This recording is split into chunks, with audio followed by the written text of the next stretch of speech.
আরে আমরা যে গরিব, তোর বাবা অনেক দিন যাবত নদী থেকে কোনো মাছ পায় না। আর মাছ না পেলে যে আমাদের সংসারটাই অচল। তুই জেদ না করে একটু খেয়ে নে মা। না না না, আমি পান্তা ভাত আর খাবো না। হে সৃষ্টিকর্তা, আমাদের এত গরিব কেন বানিয়েছো? আমি আর এই কষ্ট সহ্য করতে পারছি না। আমি আমার এই ছোট্ট একটা মেয়ের আবদারটুকু পূরণ করতে পারছি না। আমি একজন বাবা হয়ে ব্যর্থ।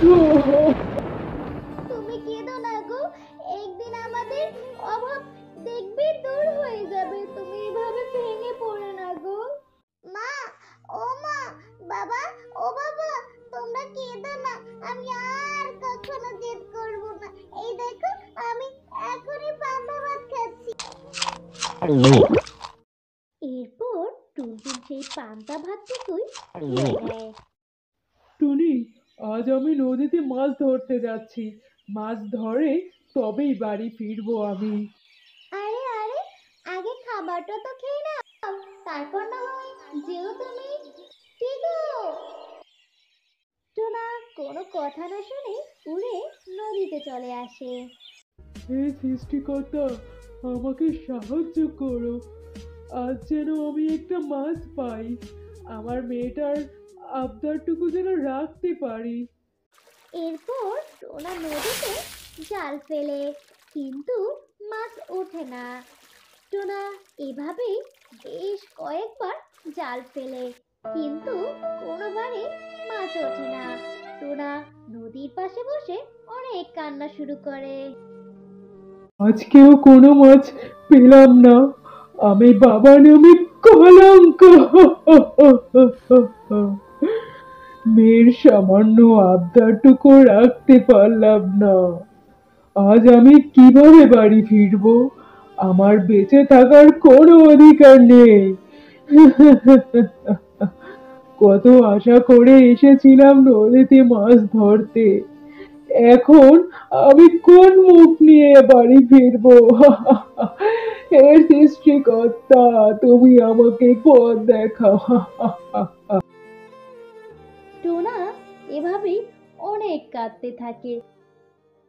আর ওই নদীর তলদেশে ছিল এক ঘুমন্ত জলপরি। আর টোনার এই কান্নার শব্দে জলপরির ঘুম ভেঙে যায়। আরে, কে এমন কাঁদছে যে আমার ঘুমটাই ভেঙে গেল? যাই একটু দেখে আসি তো। এই, তুমি কাঁদছো কেন? এরপর টোনা তার দুঃখের কথা জলপরীকে খুলে বলে। টুনার কথা শুনে জলপরীর অনেক মায়া হয়। আমি তোমাকে সাহায্য করতে চাই। এই নাও একটি জাদুর মাছ। এই একটি মাছ নিয়ে আমি কি করব জলপরি? এই মাছটা তুমি তোমার পুকুরে ছেড়ে দেবে, তারপর জাদু দেখতে পাবে। আরে জলপরি, আমার তো কোনো পুকুরই নেই। আমি তাহলে কোথায় এই মাছটা ছেড়ে দেব বলো? জলপরি, বরং তুমি এই মাছটা তোমার কাছেই রাখো। আমার এই মাছের দরকার নেই। আমি যখন কাউকে কিছু দেই, সেটা আর ফিরিয়ে নেই না। তুমি বরং তোমার রান্নাঘরে একটু গর্ত করে মাছটি রেখে দিও। এখন তুমি চলে যাও, আমি আর কিছু বলবো না। নিজেই পরিবর্তন দেখতে পাবে। এই কথা বলে জলপরি পানির তলদেশে চলে যায়। আর টোনা মাছটি নিয়ে বাড়িতে ফিরে আসে।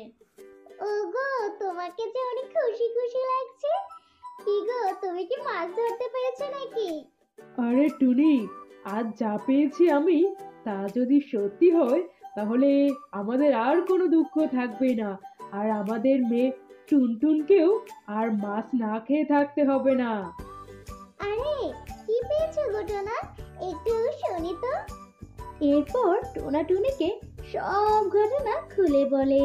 সব ঘটনা শুনে টুনিও অনেক খুশি হয়ে যায়। টোনা, আমার তো চিন্তা হচ্ছে, জানি না কাল সকালে আবার কি হয়? আরে চিন্তা করো না টুনি, জলপরি আমাদের ঠকাবে না। এখন চলো ঘুমিয়ে পড়ি, যা হবে তা কাল দেখা যাবে। পরের দিন সকাল হতে না হতেই টোনার আগে টুনির ঘুম ভেঙে যায়। আর ঘরের মেঝেতে মাছ দেখে টুনি বেশ অবাক হয়ে যায়। টোনা, ও টোনা, তাড়াতাড়ি ওঠো, দেখো আমাদের ঘরের ভিতর পুকুর হয়েছে আর তাতে অনেক অনেক মাছ। এ কি, আমি যে আমার চোখকে বিশ্বাস করতে পারছি না। এতদিনে সৃষ্টিকর্তা আমাদের উপর মুখ তুলে চেয়েছে। আরে আরে, এসব কথা বাদ দাও। এখন তুমি কিছু মাছ ধরে ফেলো তো। আর এই মাছ বাজারে গিয়ে একটু বিক্রি করে ঘরে একটু চাল ডাল কিনে নিয়ে এসো। আজ আমরা সবাই মাছ ভাজি দিয়ে ভাত খাবো। এরপর টোনা মাছ তুলে বাজারে নিয়ে যায়। আরে মাছ নিয়ে যাও, মাছ, তাজা তাজা মাছ। আরে ওই মাছগুলো তো এখনো জীবিত আছে। আজকাল পচা মাছ ছাড়া তো এমন তরতাজা মাছ তো দেখাই যায় না। দে দে, আমাকে 5 কেজি মাছ দে তো। রোজ রোজ আমি এখন তোর থেকেই মাছ নিব। এরপর টোনা ধীরে ধীরে সব মাছ বিক্রি করে ফেলে। এরপর মাছ বিক্রি করে সেই টাকা দিয়ে টোনা ঘরের জন্য চাল ডাল কিনে বাড়ি ফিরে। এভাবেই টোনা রোজ তার ঘরের ভিতরের মাছগুলো বিক্রি করে। এরপর আস্তে আস্তে টোনা অনেক ধনী হয়ে যায়। দেখেছো টোনা, সৃষ্টিকর্তা চাইলে সব সম্ভব। কয়েকদিন আগেও আমরা কত গরিব ছিলাম, ঠিকমতো দুবেলা খেতে পেতাম না। আর আজ দেখো আমাদের কোনো অভাব নাই। এভাবেই টোনাটনের সুখে শান্তিতে দিন অতিবাহিত হতে থাকে। আমাদের ছোট্ট মিষ্টি ভাই ও বোনেরা, আমাদের আজকের গল্পটি এই পর্যন্তই।